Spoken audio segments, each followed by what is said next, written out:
both belong. Join the conference, it's gonna be lit. Curipod fam, you don't wanna miss it. In this digital age, we gather online. No need to travel, no waiting in line. From the comfort of home, our passion tastes like. Break big dividers, but our heart bars are right. Can't attend live, don't let it dismay. Plays on the way, just a click, no delay. Curicon, the future's awesome. We're writing, teaching, they both belong. Join the conference, it's gonna be lit.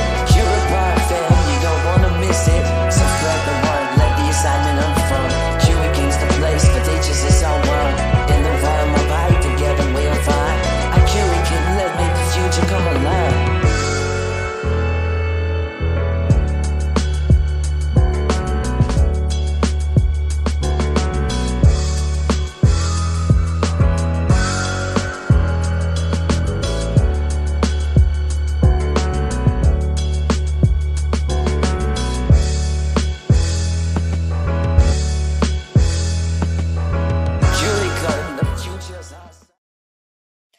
Hi, welcome back to day 3 of Curicon, our AI Leadership Day, the pinnacle of our conference, where we delve into the intricate intersection of education, leadership, and artificial intelligence. I'm Amanda Fox, your host and Curipod Community Manager.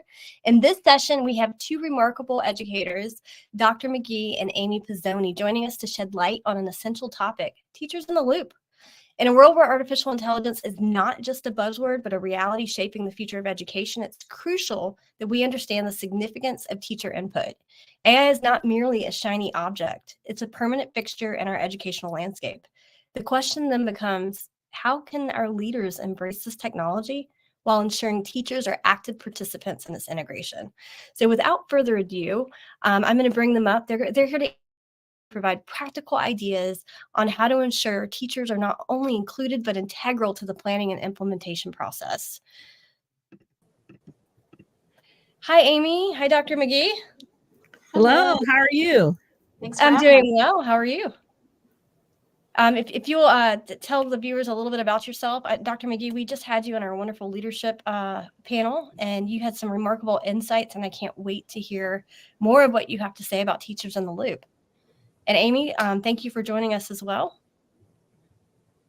So again, Nneka McGee, I currently serve as Chief Academic Officer in San Benito CISD, which is located in South Texas.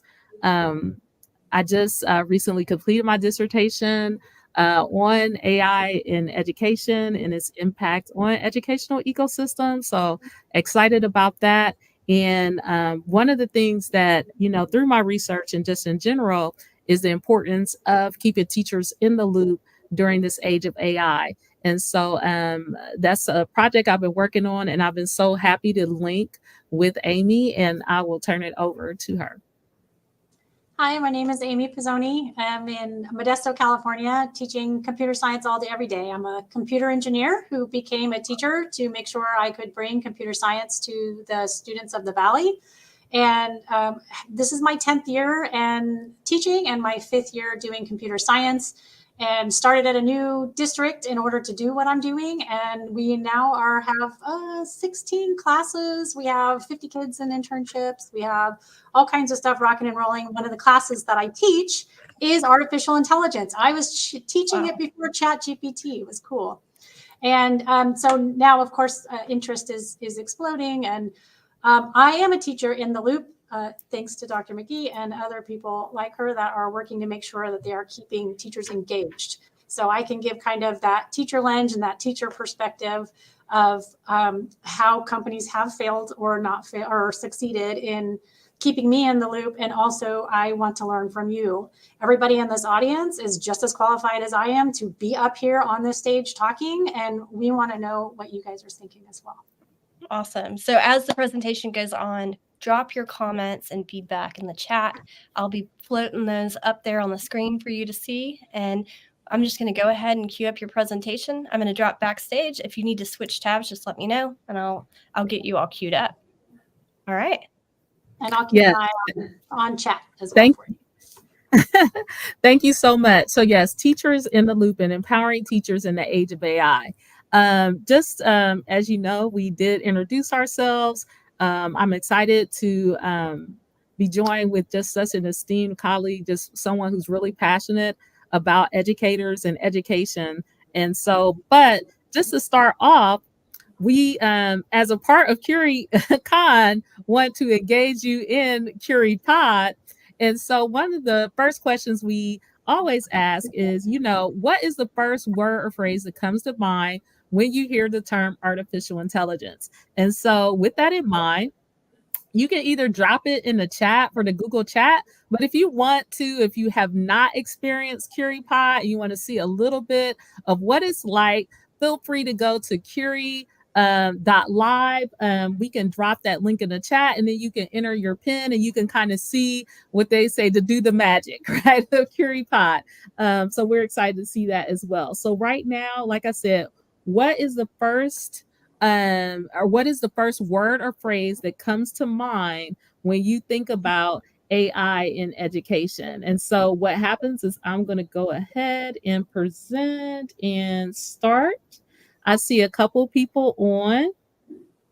And so folks yes, are asking into chat about our robot overlords. The robot overlords, what happened? Those are what they think of when they think of it. Yes, definitely.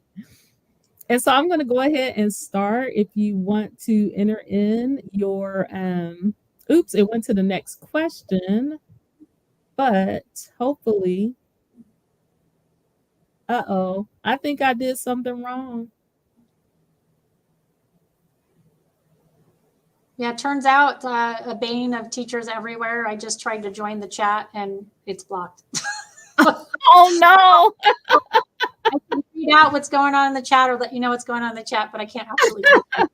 I am trying to use this Curipod, and it usually works. This is on me, actually, trying to do too much, but it's such a great program that I wanted, and it's so teacher focused that I wanted to incorporate it into our conversation.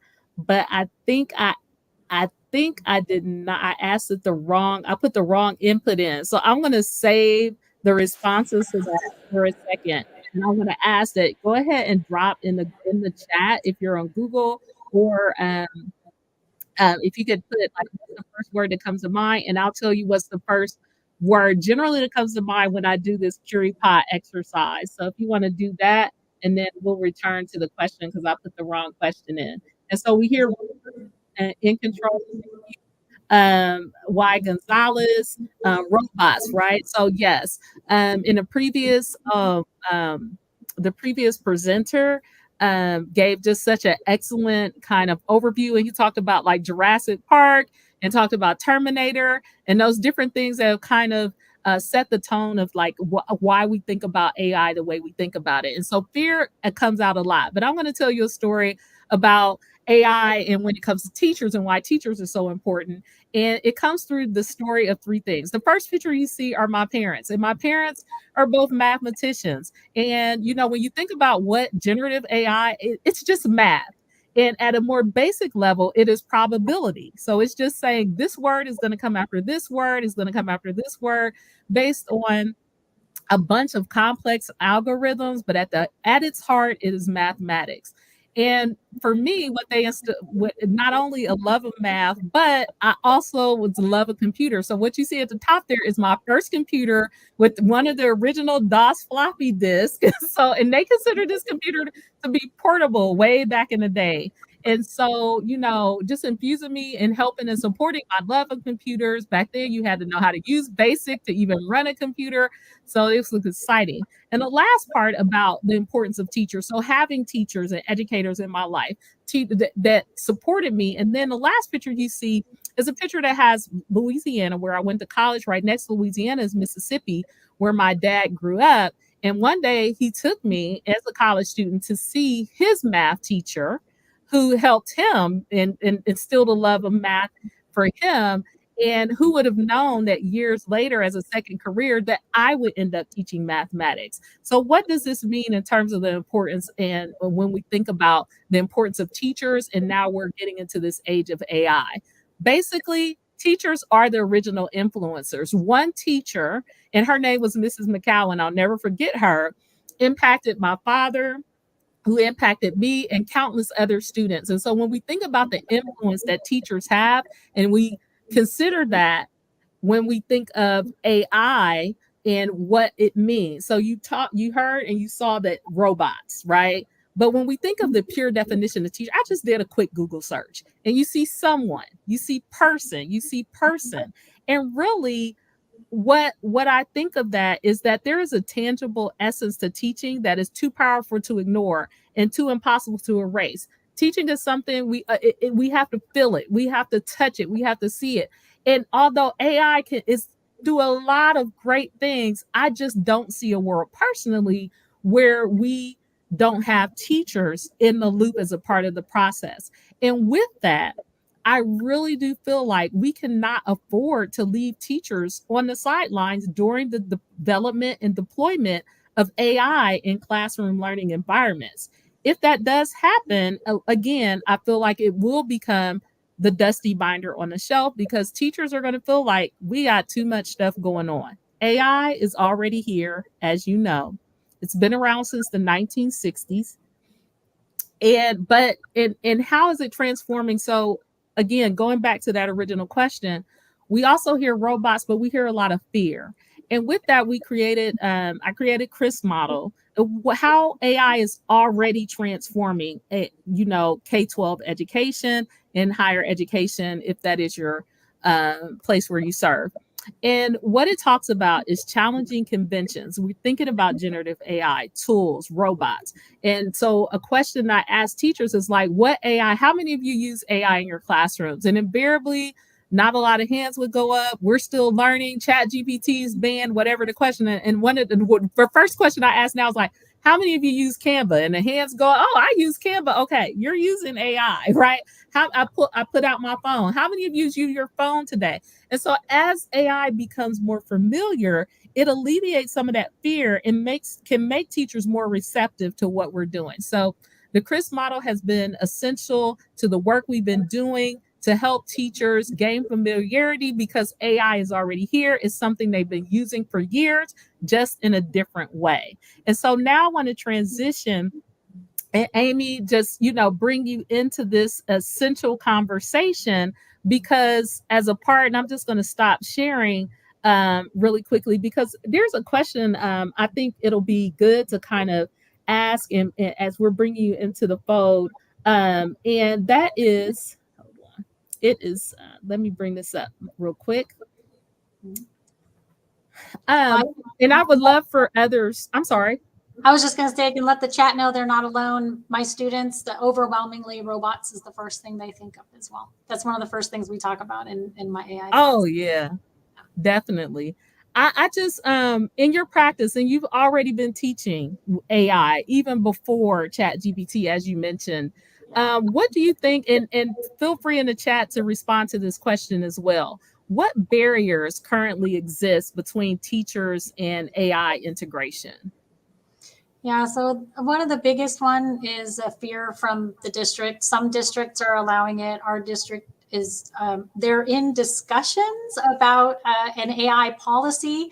And in the meantime, have completely banned it for students and teachers, not including Canva and all these other tools that already have it anyway. But they're doing, like in the Google, you can sign up to have ChatGPT also comment on something you've searched for. That's banned. OpenAI's website's banned. And so I think where they can, that's part of it. Another part of it, I did a demystification presentation for fellow staff members, teachers and staff, about ChatGPT and what the heck is this thing and are we all out of work kind of deal. And just the teachers just didn't know. Right, they didn't really understand how this could be used in ways to help them be more productive, to help their students be more successful. The conversations, a lot of fear about cheating and will kids even think anymore? And me talking about, well, kids cheating is nothing new. And, so we already have to make our expectations very clear. That's not new. So some of the things that are coming up as barriers are our barriers we're already aware of and that we're already working on. And now we just have to make sure that we're explicit to include AI tools and where are we drawing the lines. I bet there's some really good ones in chat. There's comment about not understanding how to shift pedagogy to account for ChatGPT. So how do I make sure I'm teaching my kids how to write or teaching my kids how to analyze art without relying on it in a way such that I can't think, and not having training to properly integrate it. So one of the problems with thank you for that comment. It came from a user named Curipod. But one of the problems is if the district is taking so long to make an AI policy that teachers are having to fill in the vacuum and figure it out on their own in the back end, then they are not trained, and you're going to end up potentially with harmful outcomes. We have training for a reason to make sure that we are approaching things in a way that makes sense to teach responsible use for students. And if we're just kind of making stuff up as we go and we don't even understand how to do this responsibly, we can try, but if we can find best practices and we can leverage each other and we can have these conversations, I think teachers can be more successful. Another barrier that came up in the chat, using it with student implementation. So how do we do that, right? And how do we make that happen? The fear of making mistakes, and that is true even without AI. But I think what teachers are afraid of are they completely undermining what they're doing if they're trying to use AI for something, or something that I've actually struggled with at first was like, well, if I use ChatGPT to help me with my lesson plan, what? Am I cheating my students out of something? I mean, I found out that I don't, because something will come up in ChatGPT and I'm like, oh, actually, I didn't know that. Let me go investigate that. And then I go and learn that thing. And then I'm able to share something with students I wasn't able to share before. So I think as long as teachers are looking at it as learning opportunities, they'll be fine. But I can identify with that fear. I see another one. Oh, yes. I'm sorry. Go ahead. No, go for it.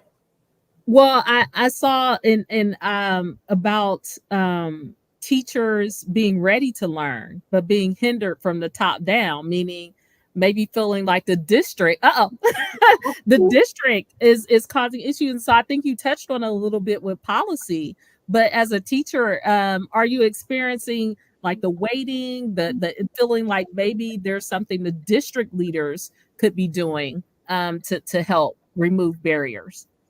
Yeah, we actually have a web page at our district that has, hey, there's these AI tools and here's where you can find AI and tools. And look, we even have a class of AI, which is my class. And by the way, here's these AI detectors, right? And it sounds like they're promoting the AI detectors. And I sent an email and pushed back. And I said, hey, this is not okay. Those are causing harms. They're especially harmful for our language learners. Please don't push this. And especially if you don't have a policy in place, you're not training teachers. What's the kind of appeal process? If a teacher says, hey, the AI thing said this kid was cheating, so I'm giving him a 0 and a suspension and a whatever the heck else comes with cheating, and maybe the kid didn't cheat. So if you're using detectors that are so super flawed, how do you make sure that you're protecting students from real harm that can cause not only emotionally for them, but also academically? If it's affecting their grade and then now that affects their opportunities later, that's a problem. And so far, don't really have an answer except that stuff is in discussion. I just wish they would pull that off of their site until they have a policy and a discussion, because I think that's really all we have as teachers is here's these things that are using AI. And then, by the way, here are these detectors that don't work, but the website doesn't say that. They're awesome. That's what I hear, but you're right. They don't work. I have another question. I posted it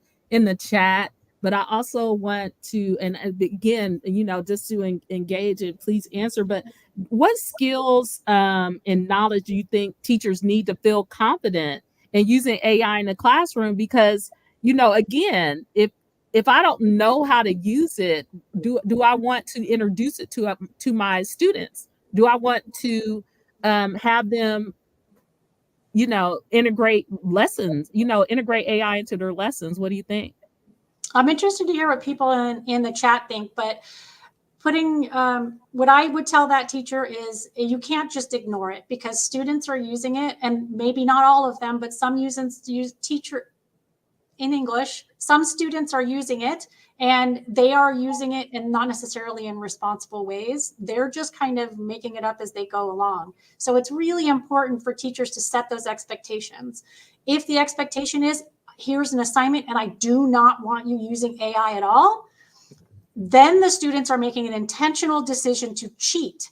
They are not using it in a way that's productive and helpful, that is allowed. So making those expectations clear is huge. And even if you don't fully understand it, one of the things I tell teachers is a way to work with it is to tell students, look, I don't necessarily fully understand how this works. However, here are my expectations for the assignment. And for a teacher to think to themselves, what is really important about this assignment? Is it important that every single word comes out of my student's brain? Or is it the point of the learning? Or is it the point, the analysis? Or is it what is it that's the key learning in this assignment? And how can I draw out that key learning in a way that either allows students to use AI to help them create this, or do it in a way that doesn't require AI at all? It's in a conversation with their fellow students. They're putting Post-its on different, with their opinions on chart paper. There's a million different ways to get at the student learning that doesn't require necessarily like an essay or a written prompt. Or if you want that, have that happen as a quick write in class. Like, what's the point of the assignment? That can help you then start brainstorming how students can either use AI to help them or avoid the opportunity for AI. Thank you for that, Amy. One thing that I've been hearing, and I think is another point to touch on, and like you, I'm excited to hear from the audience, but as a teacher, your plate is full, right? Already overflowing, stuff falling off the edges. Now here comes AI. You may be interested in it, you may have the training, but my plate is full. What can teachers do to, if they're interested and really want to integrate it, but where's the time? Do you have any suggestions? And I would love if there are any suggestions from our audience. Full plates. How can we integrate AI? Yeah, there's was one I saw really good about starting step for teachers to feel confident, providing starting steps or basic parameters from Y. Gonzalez of what is allowed. So that goes back to that setting those expectations and helping students get started. You could even model it. So if you're playing with it on your own and then model, hey, you can use it to this point, but look, here's this point, that's too far. So if your district is allowing it, you can show examples of what's going on. So good stuff coming in from the campus. Talking about what's allowed at your campus also came in. Oscar says to feel confident, teachers must first understand fundamentals of how AI can enhance the teaching and learning process. I think that's pretty important. There's a lot out there. YouTube conferences like this one, if teachers are going out there and getting that information, that's awesome. The teachers I'm most concerned about are the ones who are not seeking this information in their own. I think districts should be responsible for educating their teachers and letting them know what's going on, or at the very least, making the opportunity to learn available for those teachers. And that's what I'm not seeing happen, at least not across districts. And that's my fear, is that we don't have a consistent way to integrate, AI into different districts. And so are we, given what we know about AI, are we now creating a world of AI haves and have-nots? And how do we combat that as teachers? What can we do? Well, some of it comes from pushing back. I switched districts because you can't make a district do anything, but you can push back and try to strive for change in the district that you're in. In the case of the district I was at before, I was not able to build the program that I wanted to build. I had to move districts to make that happen. So some of it is, are they ready for this and willing? And I don't know. We can raise our voices as much as possible, and sometimes that can cause change, and sometimes it can't. I think parental involvement could be really helpful there. So if we're able to educate our parents on AI, why it's important for students to learn responsible use of AI in the classroom and help parents to learn it themselves, then you might have more voices helping you talk to the district about making things happen for teachers to be able to teach students how to be responsible with AI, because it's available to them, whether it's allowed or not. Definitely. I think our time is already up. Has it been 30 minutes? Oh my. Hey, I'm gonna drop. So yes, and teaching 30 minutes and is our not audience. time. No. And our audience is amazing. What is it going with our chat? Our audience is amazing. Yeah. I'm going to drop one more link in, and like I said, Teachers in the Loop. So my commitment through my work is to pay it forward, and we're just such in this moment, right, where we can, as educators, really impact what happens with AI when it comes to the classrooms, and it cannot happen without teachers. We've all seen the things come through and go away because we have left teachers out of the process, and this is the time. So I did put in our link, www.teachersintheloop.com. I hope it went in. Just join us. We do meet just to have conversations. So please connect with us, and thank you. Yeah, and then we can see your lovely faces as well as hear your wonderful wisdom. Yes, oh gosh, I came in late to this one, but I am already blown away by the comments and everything. Just, it's so true about teachers' plates being full, but we're trying to take things off that plate. And I always tell them, just something that you already do, let's make it easier. Trying to get your website up here, but we need to pick somebody for a swag bag out of the chat. What? Wait a minute, me. I'm sorry, y'all. Sorry, audience. I love y'all, but I'm sure you'll get one at some point. So I wasn't here for the whole thing, but why don't you both pick a lucky winner of somebody who struck you in this one that, I don't know, made you think more or just really engaged? I was really impressed with Y. Gonzalez, really engaged and really just jumping in there. Some great wisdom, really good questions. I want everyone to win. I know.